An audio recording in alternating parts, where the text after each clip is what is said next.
All right, so we're outside the rectory here at historic Dunvegan. Stephanie McLaughlin is our tour guide. So Stephanie, give me a little bit of the history of this building. Absolutely. So we are standing here in front of what we call the rectory. It's basically a priest's house.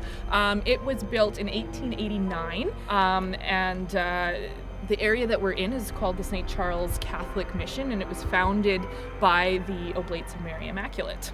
Okay, me and JC are gonna go in there, and we're gonna hopefully get a hold of whoever was in there. Absolutely. I wish you luck. Let's go chat with the priest, Jim. Mm-hmm.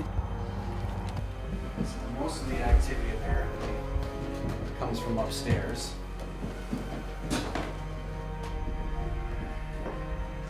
Now I do have something that I brought, JC. I don't know if I told you, I didn't tell you this, but I did bring something that I thought would be a good way to talk with the dead. Beer? No. I forgot about that, I'm sorry. Ouija board. All right. Have you used one before? Just as a kid. I got one in the garage, so once. Okay. I am going to grab a Ouija board. Alright, so this is what I bought, your usual Ouija board from pretty much anywhere. And That's a nice little devil on the front there. That's good. yeah, it's a lot of people consider this a board game, so of course this is, we're just gonna have some fun, so we'll see what happens. So let's head upstairs here on very thin steps. Apparently people in the 1800s didn't have big feet. Yeah.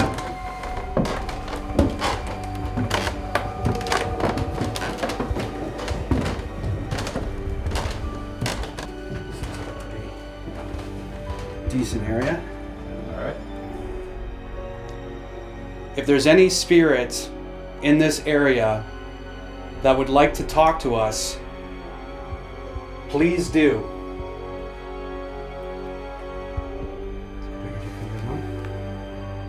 Just relax.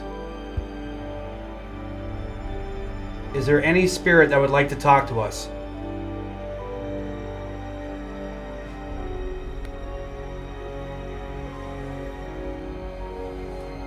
Can you spell your name?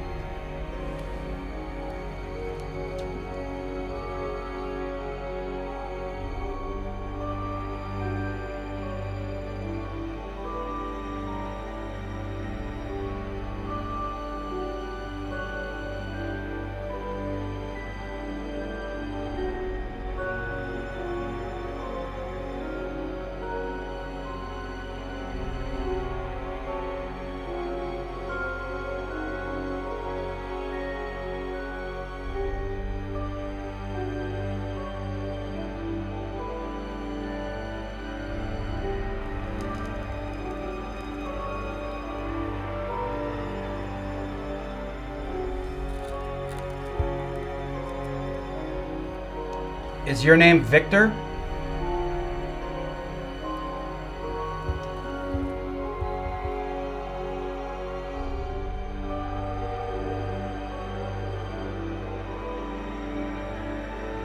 Victor, are you a priest?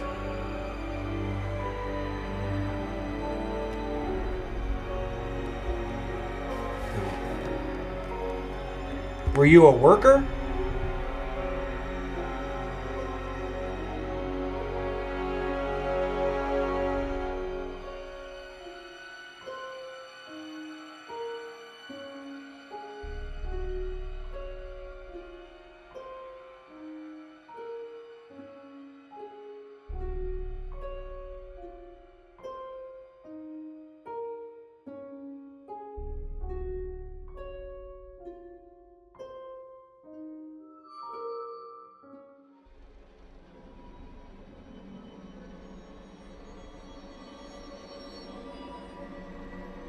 He's 48 and he was a worker.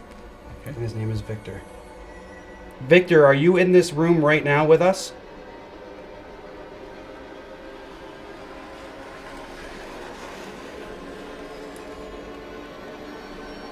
Can you tell us how many people are in this room right now?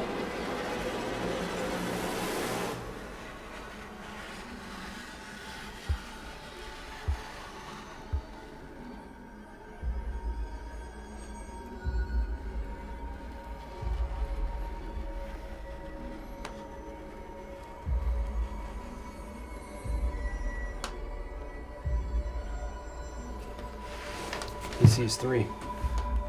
Okay. Are you okay that we're here visiting?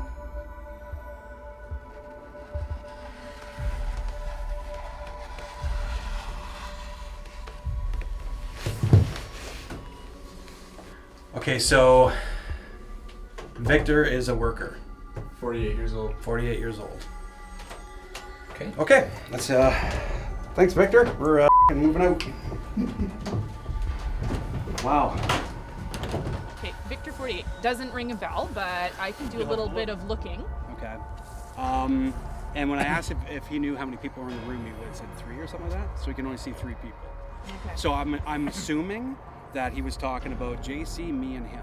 Right. Because the camera guys were off to the back. Okay. So what he sees from the board is basically us. Right. So he might have included himself. Yeah. So, but yeah, something happened. He was barely touching. I actually had to tell him a few times to put his fingers on it. Yeah, hey. And then I took my fingers off, and Yeah. it started moving. Not by itself, but Yeah. his finger. But I let go a couple of times, and it just No, I'll do a little bit of looking. To me, that sounds like.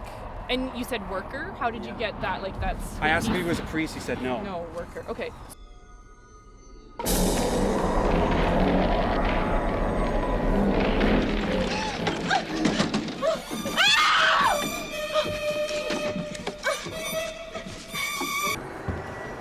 Hello.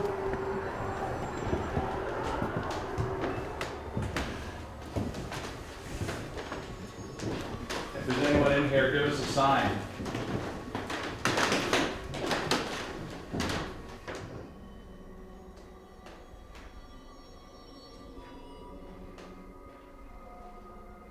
Is there anyone in here?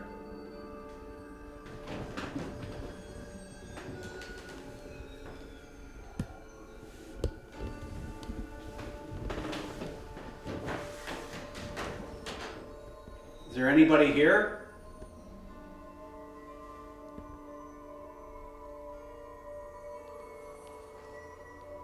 If somebody's here, make a noise.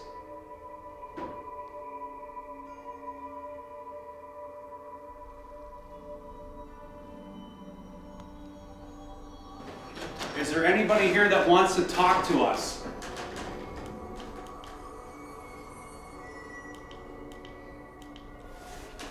I don't think there's much going on in this one, Jim.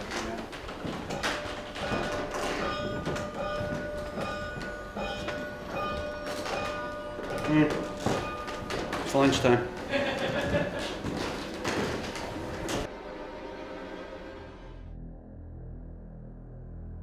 All right, Stephanie, so what building is this? So this is what we call the Factor's House. Essentially, it's a Hudson's Bay Company building. It was built in 1878, so it's the oldest building that we have on site. And interesting little tidbit, it's actually the second oldest fur trade building left on its original site in Alberta. So it's a really important building to us and to Alberta's heritage. There were several different occupants in the house. We generally, when we talk about the house, we talk about a particular family called the Tate family that lived here. Now, when the Tate family moved here from Dunvegan, they went on to Lesser Slave Lake.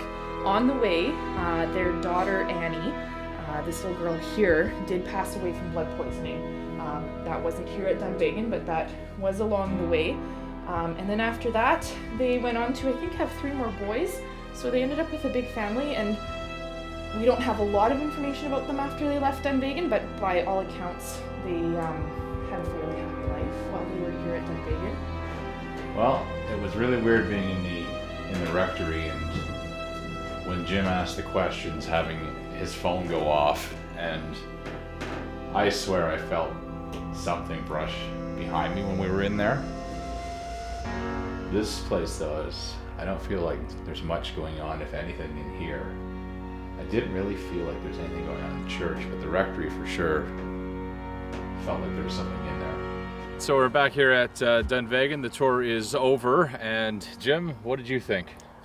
The rectory made me almost crap my pants. I felt a really unease in that place. Like once I brought out the Ouija board and it actually started working, At first, I thought you were pushing it. You probably thought I was pushing it, and then it turned out that neither one of us were pushing it. We were starting to hear, to see something. Later on, when I was in the room by myself, one of the sound guys, actually, I was in there with him, and I was talking, and he was picking something up on his mic. So that, to me, the overall feeling of this was it was worth doing, and I felt kind of uncomfortable. The rectory for sure for me was really creepy, especially when we were in there, and you could, like, I know the one camera I had, it died. Yes. And then your phone was going nuts Yep. in a service that doesn't have cell service.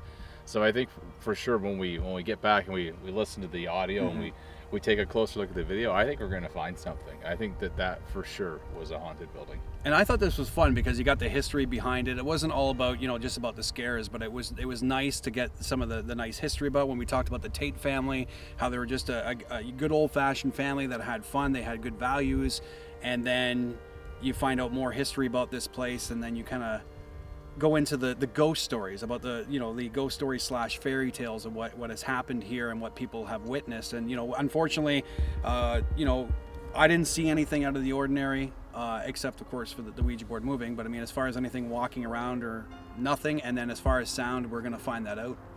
Yeah, we're going to get some evidence. Oh yeah. And what happens if we actually have evidence? What are you going to do? I'm gonna crap. Yeah. And then I don't know, really. I don't know how to react to that, because if we hear something through the microphone, I think that'd be cool. I might be a little scared, but it'll be cool. And who's to say that we might not have caught something on the cameras Yep. while we could were catch looking something. around, because each of us controlled a camera. The camera guys were here doing their thing. So I mean, there's so many opportunities to see something and hear something. We just have to wait and find out.